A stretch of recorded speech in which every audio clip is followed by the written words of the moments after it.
Dis Hannes Visser van die Oudtshoorn Koerant. Donderdag aand, 8 Februarie.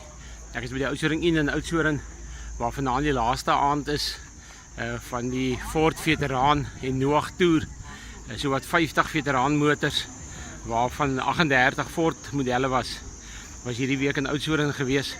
Hulle het hier van die Oudtshoorn Inn af na verskeie plekke toe gery. Vanaand is hulle laaste aand.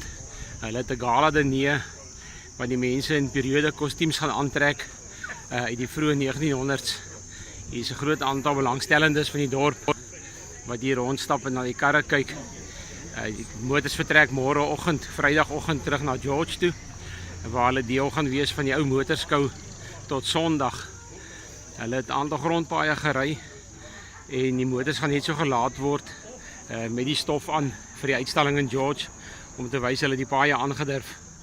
Hier is so ongeveer 50 veteraan motors. Die oudste een is in 1908 Ford wat deelneem aan die toer.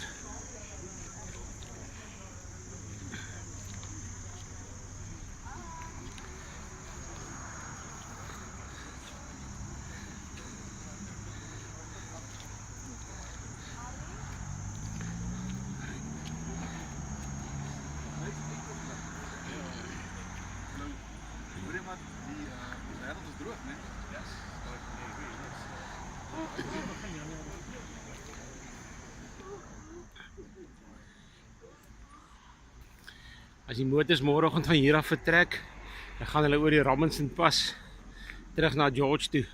So mense wat hulle graag wil sien terwyl hulle ry, kan môreoggend hulle hier langs die pad kry.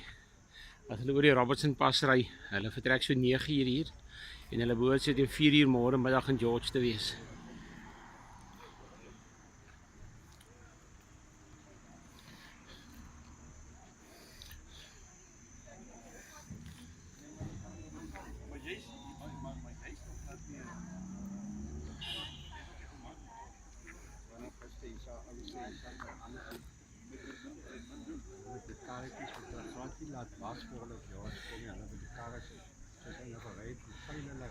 Ja, ek het gehoor hulle gaan George toe, hulle los hulle net soos hulle gery het.